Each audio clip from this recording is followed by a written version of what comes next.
hey guys, it's first day here. We are sat here in the dark and in the loud of the Resd area. I've gotten a little bit comfy with a wonderful Matt Gamble. Hello! So, you guys might have heard me even tweet out or talk about RPG Tycoon. I'm a big fan of this game, and I'm so glad to see you this early on. Hey, thank you for coming around. Yeah, no, it's fine.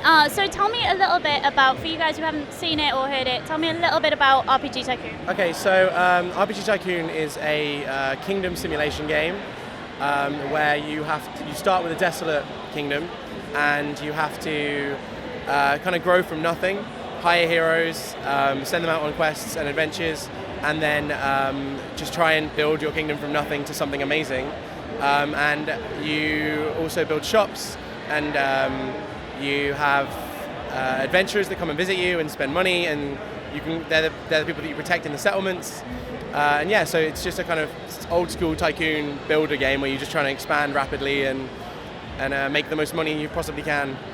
So what made you want to stay away from the whole being the hero thing? What made you stay away from just being that hero in the kingdom and instead go for the whole like overworld? You tell the heroes where to go and what to do. What made that sort of decision? So I love Tycoon games. I grew up playing Roller Coaster Tycoon, Theme Hospital, and Zoo Tycoon and things like that. So I have a love for that kind of thing anyway. And I think for me it was just I wanted something in that genre. I was just kind of in a need for a kingdom simulator basically, and I was looking and nothing really existed apart from a couple of maybe mobile games that I found. They were great, but I wanted something on PC and something that I could sit and play for hours, and nothing really existed. So that's pretty much why I love the Tycoon genre. It kind of carries the whole old school feel of everybody is grumpy as well. You've really captured that really well. Thank you. You really have. And the sort of brutal element of RPGs that existed back then, we just saw it now. I got stuck in some mud. Yeah. My characters were dragged deep under the mud, and I feel kind of responsible for that. You're entirely responsible. Yeah, it's your decision. So what decisions have you made sort of design-wise to make sure that it feels that you feel that in control of your kingdom? I don't know, to be honest. I think I play it a lot and test it and try and get the balance right. That's the benefit of being in early access. You get a lot of feedback from players, and I pay attention to a lot of that. So if they're complaining that it's too difficult to, for instance, get attractiveness level up in your kingdom, then that takes, that's something that I've had to adjust quite a lot and get the balance right. I feel like I'm there now with this build, and it's the same kind of thing with the quest events and stuff, the dice rolling. I just play test it enough and say, well, is that too difficult? Am I constantly failing? And do the decisions, do I feel like the game is being random, or do I feel like my decisions are having an actual impact? And I think that's the real trick. So early access on Steam. Yep. Early access kind of has this little, it's got this reputation. How do you feel like you're shaking that? What decisions have you made as a developer to make sure that your early access is as sort of gamer friendly as possible? I try and stay really close to my community.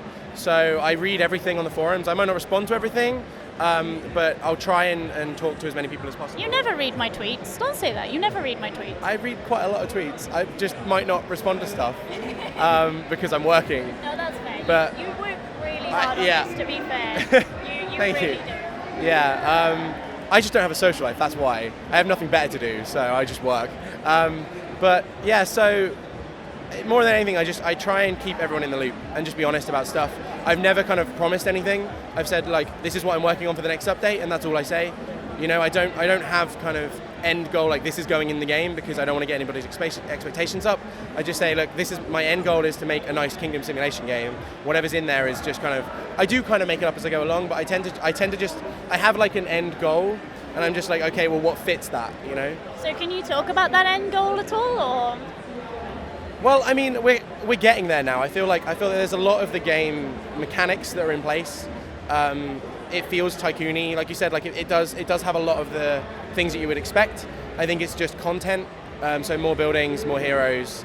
The benefit of this update actually will be some of the players will be able to do that themselves if they want to. If they don't think I'm doing it fast enough, they might be able to jump in and do that themselves. And I feel like just giving the players that ability is useful. People don't have to do it, but if they want to, they can. And yeah, for me, it's just going to be, there is definitely an issue where you play and sometimes you can hit a point where you feel like you've done everything. And there's a 25-year, it's like normal game is 25 game years. And I feel like when you've done that and you've still got stuff to do, that's when the game's kind of done. So that's the kind of goal, is to develop the late game really is all that's left to do.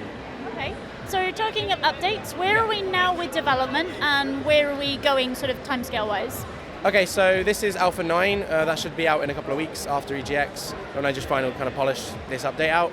And then hopefully to have the game done by the start of next year.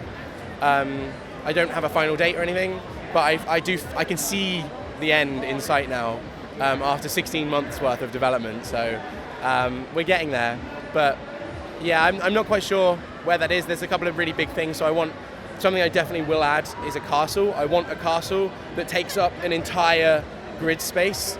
So, it's a bit of it, and it's going to be really expensive, but it's kind of one of those trophies kind of thing, and maybe it will have benefits. I'm not quite sure yet. I'm trying to work out a way to work that into the game, but I think that would be quite cool. But yeah, so hopefully the start of next year will be done. Okay, so as far as the game goes, it's very full. There's a lot to do at the moment even. What at the moment is your sort of favorite feature? What's your favorite thing at the moment that players can go out and do? I like decorating. I like placing. Which is why we have a sandbox mode, right? Yeah, I've added that in now. I actually, just to test the sandbox mode, I literally did it and then built a maze out of the hedges. Because I just come up with stupid things, and if it makes me laugh. So I was at a convention with a couple of devs that were here actually, and we made a joke about a hat shop and a balloon store being in the game, and I was like, hey, that would be funny. So I put it in fairly recently, and now they can go and buy hats and stuff, and they walk around with stupid hats on their head. I think it's funny, so I like that sort of thing. So the other thing is, sound design is always crucial, right? Okay. So before I leave you alone, to introduce more people to your great game, sound design is really important. But what's your favorite sound effect from the game so far? What's your favorite little bit of sound? The noise that the game makes when you expand your kingdom, and it has like a kind of plopping kind of sound as it hits the ground. And I love that sound. It's so satisfying. All right, so I'm gonna need you to make that sound for me. I can't. There's no way I can replicate it. It's just too good. You have to play the game. Please try. No. You're mean. You're mean. All right. Well, thank you for spending some time with me. Thank you for letting me play the new build and everything. It's really good fun. It's a real time sink. Like you sit down, you're like, no, just 2 more years. I'm hoping that. I hope people think that. That's a good thing. That's good feedback. So thank you. It's really great, and I can't wait to see more of it. Where can people get their hands on this right now? So you can go to Steam and just search RPG Tycoon. It will probably be there, or you can go to skitanicstudios.co.uk, and there's a page where you can buy it straight from. You live stream too, right? Yes, yeah. So that's twitch.tv/skitanicstudios. How do you get over the fear of because I'm a streamer, right? But I'm not putting like my baby out there. I'm not putting my creation out there and things like that. How do you get over that to stream?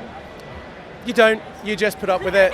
I think. No. Well, I don't know. I have a background in film and that kind of thing. I studied media production when I was at university, so I'm used to making films and narrating and stuff like that. So yeah, you just kind of do it. I think you just do it, and people will like it. It's the same kind of thing, like some people will like it, some won't. So do you recommend that for devs, or? I think it's useful. I think especially if other devs want to watch, you can get feedback and you can see their workflow. I think that's really awesome. I've watched some artists stream some of their work, and you get a really interesting look at how they do their work, and that's always really useful. So yeah, it's worthwhile. I'm sorry, what was that noise again? Not going to. You have to pay it to find out. That's part of it. All right. Thank you for hanging out with me today. Thank you very much. Yeah, we'll see you again soon. Cool.